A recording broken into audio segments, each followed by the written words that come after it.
Bonjour chers amis, je vous invite tous à notre école de connaissances. Cet après-midi, nous allons partager sur un thème, un sujet qui sème la panique, un sujet qui sème même la terreur, je peux dire, un sujet qui sème la confusion parmi le peuple de Dieu ou dans le monde, parce que c'est une question qui touche toutes les souches de notre communauté actuellement. C'est sur la question, c'est quoi la marque de la bête? Est-ce que les piqûres, je ne veux pas utiliser des mots qui risqueraient d'attirer l'attention de nos élites. Donc, vous allez comprendre de quoi il s'agit. Déjà, vous comprenez, vous savez de quoi il s'agit. C'est quoi la marque de la bête? Est-ce que les piqûres dans notre corps, c'est ça la marque de la bête? Chers amis, je m'appelle Marie-Lisère. J'aimerais, non, moi-même donner mes idées ou mon avis ou bien faire mes propres réflexions. J'aimerais nous inviter rapidement à la parole de Dieu. J'aimerais nous inviter de lire dans le livre de Apocalypse chapitre 13. Qu'est-ce que Apocalypse chapitre 13 nous dit? Ça sera Apocalypse 13, Apocalypse 14, Apocalypse 17. Et nous allons tous comprendre avec l'Esprit du Seigneur, c'est quoi la marque de la bête? Il s'agit de quoi? D'abord, c'est qui la bête? Vous savez, pour pouvoir donner la réponse à cette question, c'est quoi la marque de la bête? Il est mieux, il est conseillé, il nous est conseillé, il nous est demandé de analyser d'abord c'est qui même la bête ou c'est quoi même la bête. Donc nous sommes dans Apocalypse chapitre 13 versets 16 à 18. J'aimerais lire pour nous. Et elle fit que tous, elle c'est la bête, elle fit que tous, petits et grands, riches et pauvres, libres et esclaves, reçussent une marque sur leur main droite ou sur leur front là. Et que personne ne put acheter ni vendre sans avoir la marque, le nom de la bête ou le nombre de son nom. Bien aimé, il y a trois éléments que j'aimerais analyser ensemble avec vous. Il y a la marque, il y a le nombre, il y a aussi le nom. À ne pas confondre les trois, s'il vous plaît. Et que personne ne put acheter ni vendre sans avoir la marque, le nom de la bête ou le nombre de son nom, le nombre que nous connaissons déjà, 6.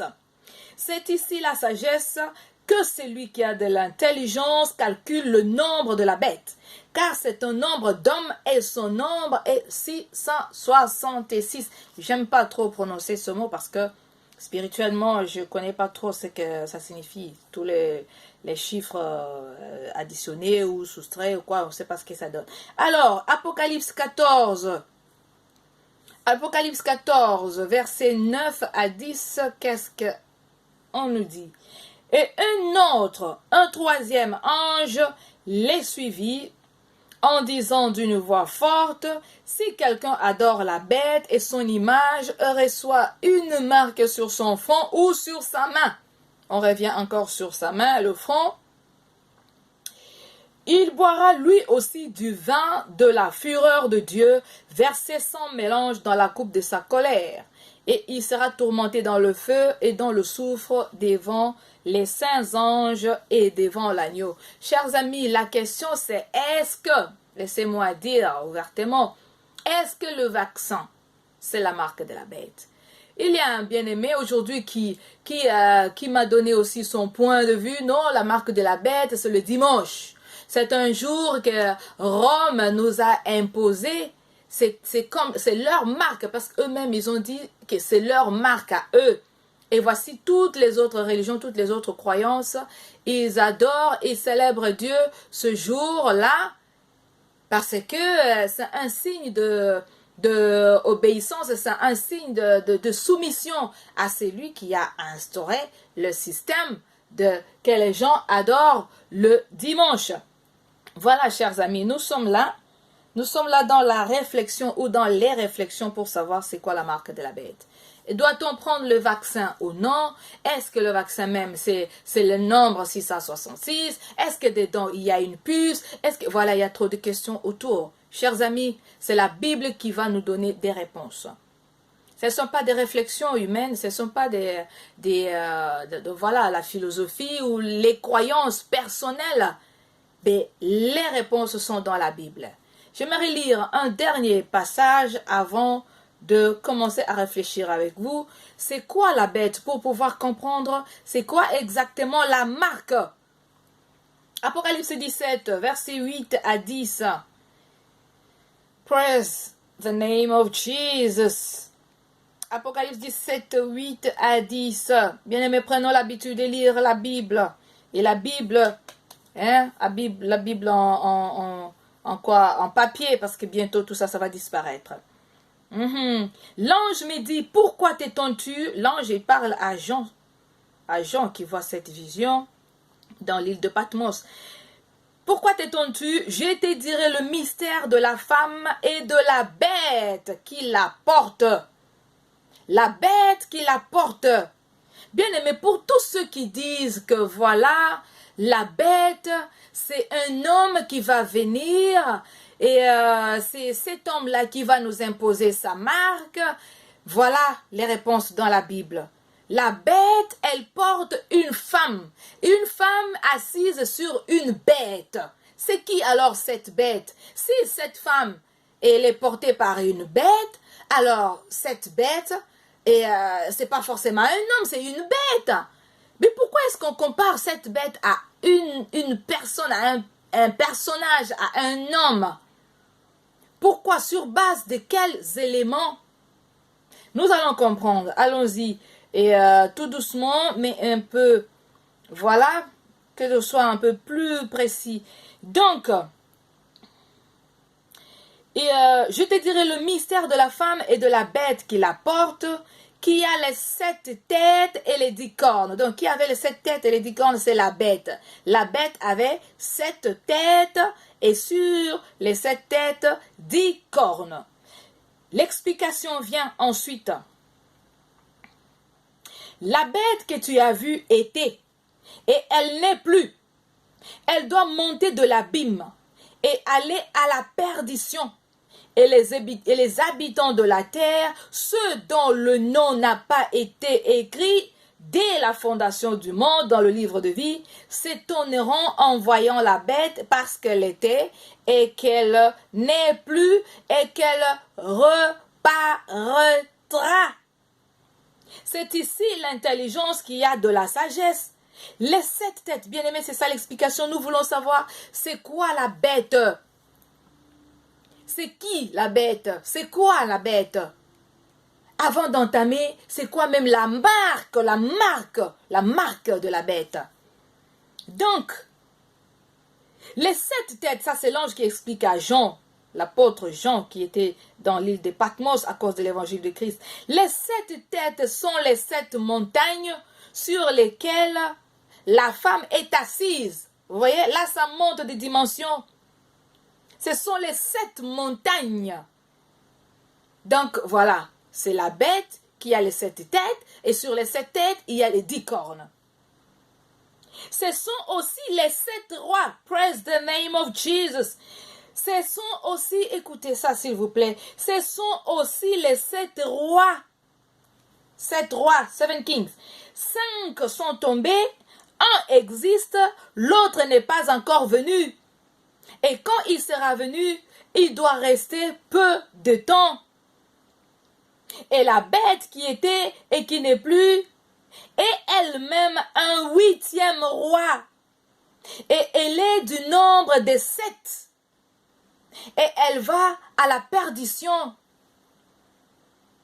Bien-aimés, la Bible parle de quoi? La Bible parle des pouvoirs. Quand on parle de la bête, on ne voit pas spécialement une personne, mais on voit tout un système.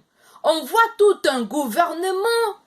On ne voit pas une personne, Comme nous entendons partout, nous voyons partout sur les réseaux sociaux, même des hommes et des femmes respectables qui disent au peuple de Dieu, non, l'antichrist, c'est lui la bête. Mais attends, la Bible dit quoi? Depuis le temps des apôtres, il y avait déjà des antichrists sur la terre. Ils étaient nombreux. Ce n'est pas une seule personne, c'est tout un système. Aujourd'hui, nous parlons du gouvernement mondial, de la religion mondiale, de la monnaie unique. Nous parlons de tout ce qui est unique. Voilà, il y aura une personne qu'on appelle l'antichrist qui va diriger tout le système.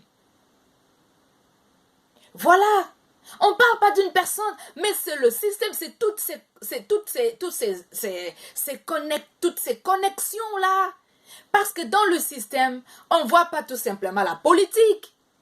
Il y a la médecine, il y a la technologie, il y a les sciences, il y a les religions. Il y a tout ça. Donc tout ça, ça constitue la bête. La bête, c'est un système qui gouverne, qui contrôle et qui contrôlera le monde entier. Si la Bible dit que cette bête, elle a existé, elle n'est plus, mais elle réapparaîtra, ça veut dire quoi? Elle a existé, le système a existé. Le système, à un moment, il y a eu, lorsque Jésus-Christ est venu, il y a eu une cassure. Mais après, avec la corruption, parce que le diable est tellement malin, il connaît très bien l'homme que l'homme ne se connaît lui-même, le diable est revenu parmi les hommes pour corrompre et avec la corruption, le diable s'est installé. Il s'est installé avec le système. Aujourd'hui, bien aimé, tout le système est contrôlé. Contrôlé par qui? Par le gouvernement. Quand on parle du gouvernement, on ne voit pas une seule personne, mais on voit donc tout ce qui tourne autour de ce qu'on appelle gouvernement. Voilà, chers amis. Alors, le problème, c'est quoi? Qu'est-ce qui nous a amené aujourd'hui à faire cette vidéo? C'est qu'il faut que le peuple de Dieu comprenne. Il faut que le peuple de Dieu connaisse la vérité. La vérité, c'est Christ. La vérité, c'est Jésus. La vérité, c'est la parole même. Est-ce que nous prenons le temps de lire la parole? Ou tout simplement nous écoutons et nous regardons, nous voyons ce qui est dit à la télé et nous prenons ça comme vérité? Ou nous prenons tout simplement ce qu'un homme de Dieu ou une femme de Dieu a dit quelque part et nous prenons ça comme vérité? Apocalypse 13, 16 à 18. J'aimerais encore relire avec vous, bien-aimés. Nous avons compris, j'espère, avec la grâce de Dieu jusque-là, que la bête, ce n'est pas un homme, ce n'est pas une seule personne, que tout le monde attend. Attendez, ils disent, l'antichrist, il va apparaître après l'enlèvement, mais Paul, donc voilà, j'aimerais dire, attendez, quand même, bon, avant de parler de Paul et des apôtres et tout ça, est-ce que nous savons que déjà il y a des pays comme Norvège, comme la Russie, les États-Unis, même ici en France, des personnes qui ont déjà accepté la puce dans leurs mains. Et avec cette puce, qu'est-ce que les hommes de science ils disent? Tu peux ouvrir la portière de ta voiture, tu peux payer avec ça, ça remplace la carte bancaire, tu peux avec ça allumer ton ordinateur. Alors c'est une bonne méthode parce que c'est difficile que quelqu'un triche ou quelqu'un fraude. Voilà, c'est bien d'avoir la puce. Il y a des gens, des hommes et des femmes qui ont déjà la puce dans la main. Ce n'est pas seulement le vaccin. La marque, ça peut être beaucoup de choses. Ça peut être un vaccin, ça peut être même la puce en elle-même, la puce que les gens acceptent dans leurs mains. Ça peut être n'importe quoi. Mais comment savoir que cette puce ou soi-disant cette piqûre ou cet habit ou ce style ou ce mode de vie, c'est la marque de la bête, la marque du gouvernement, la marque d'un système? Comment est-ce que nous pouvons savoir? Nous revenons dans la parole de Dieu. Il y a des indices, il y a des signes. Et pour nous, aujourd'hui, en ce jour 2021, au mois de juillet, nous faisons cette vidéo. J'espère que par la grâce de Dieu, cette vidéo ne sera pas supprimée par la bête ou le système. Nous espérons bien. Tous les signes sont là, bien-aimés. Tout ce que le gouvernement va faire de telle façon que sans la condition qu'il vous donne, sans cette condition-là, sans avoir obéi ou sans vous être soumis, sans ça, tu n'as droit ni au manger, ni au voyage, ni au restaurant, ni au sport, ni au ciné, ni au... Donc, ouvrez bien votre intelligence. La Bible dit que sans la marque de la bête, la personne ne peut acheter ni vendre. Ça veut dire quoi? Attendez, nous avons eu à partager avec certains bien-aimés qui eux disent, mais attends, le vaccin on le prend soit dans la mer, dans le bras ou l'épaule gauche ou droite, c'est pas forcément la main. Mais ça signifie quoi la main droite? La main droite c'est celle qui produit, supposé produire, c'est parce qu'il y a des gauchers aussi. Mais la main droite selon la Bible, c'est la main qui travaille, c'est une main qui montre la force, que sans cette main-là, tu ne peux pas vivre, quoi. Bon, tu peux vivre, mais ce sera difficile. Donc, si on te coupe la main droite, c'est une image de, on t'a coupé tes activités, on t'a privé de quelque chose de vital de la vie. Donc, sans ta main droite, tu ne peux pas faire ça, tu ne peux pas aller, tu ne peux pas écrire, tu ne peux pas, si tu étais agriculteur, tu ne peux pas parce que c'était la main de ta force. Et tu auras besoin de plusieurs années pour te réadapter avec la main gauche. Donc, si on me coupe la main droite aujourd'hui, ça veut dire on m'a coupé le travail. Et quand on me coupe le travail, je ne saurais pas manger, je ne saurais pas payer la maison, je ne pourrais pas, parce que je n'ai plus la main qui produit. Aujourd'hui, tous les signes sont là, les indices sont là, bien-aimés. Qu'est-ce que vous attendez d'autre? Que Dieu descende? Et ceux des prophètes que j'ai vus qui disent mais non, écoute, la Bible dit il y a un ange qui va descendre pour dire ne prenez pas la marque de la bête. Vous croyez que oh my greatness. Non, attends, on ne se moque pas de Dieu. Pareil avec ceux qui attendent les deux oliviers, Élie et Moïse. Élie est déjà venu. Le Seigneur nous a dit, Élie est déjà venu et on l'a traité comme bon leur semblait. Pareil, vous attendrez l'ange qui va vous dire ne prenez pas la marque de la bête. Mais la marque de la bête est en train d'être prise. Les gens prennent, ils ne s'en rendent pas compte. Ça demande l'intelligence, ça demande la réflexion profonde. Et ces choses, ça ne se dit pas dans nos églises parce que nos églises ont peur de perdre les membres. Mais dites la vérité aux gens. Dites-nous au moins la vérité. Là, la Bible dit, c'est ici l'intelligence qui donne la sagesse.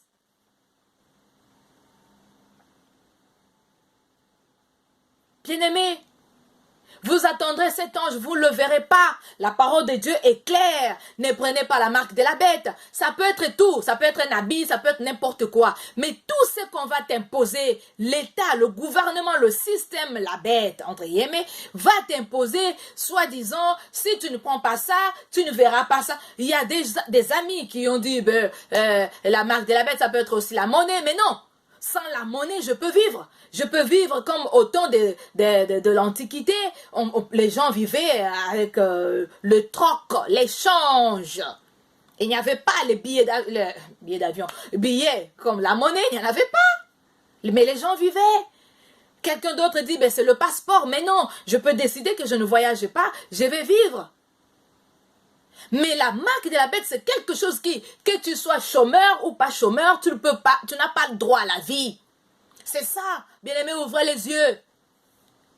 Tu peux être dans les fins fonds villages là-bas, mais tu iras à l'hôpital, comment?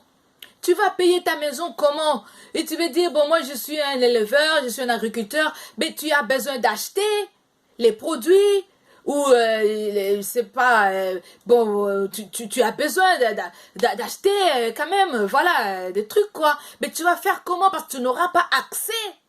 Même dans le supermarché, tu ne peux pas entrer. Dans les marchés, tu ne peux pas entrer. Dans les transports, tu ne peux pas entrer. Il y aura le contrôle partout. Vous vous attendez que Dieu descende pour vous dire quoi?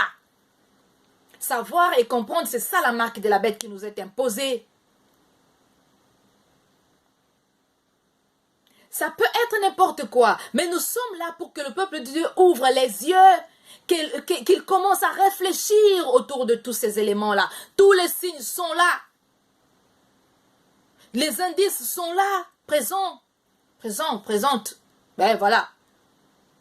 Qu'est-ce que vous voulez? Et la Bible dit, ne prenez pas la marque de la bête, mais parce qu'on a tellement besoin de vivre dans ce monde éternellement, on pense que nous allons vivre ici éternellement. Les gens ont peur de la mort, les gens ont peur, disent, ben, comment on va vivre avec nos enfants, comment je vais payer ma maison, comment je vais manger. Bien, voilà la persévérance dont la Bible parle.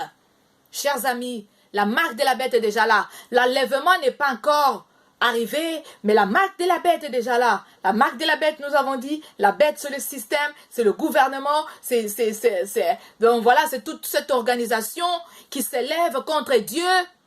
Dieu a sa loi, le gouvernement a ses lois aussi. Donc la marque de la bête, mais dans ce contexte, c'est tout ce qu'on va t'imposer. Sans cette chose-là, tu n'as pas droit à la vie, tu n'as pas droit à aller à l'école, tu n'as pas droit tu n'as pas droit aux soins. Voilà, c'est à vous de réfléchir. C'est quoi cette marque de la bête? Ça peut être n'importe quoi, nous venons de souligner. C'est à vous de réfléchir. Que le Seigneur vous bénisse.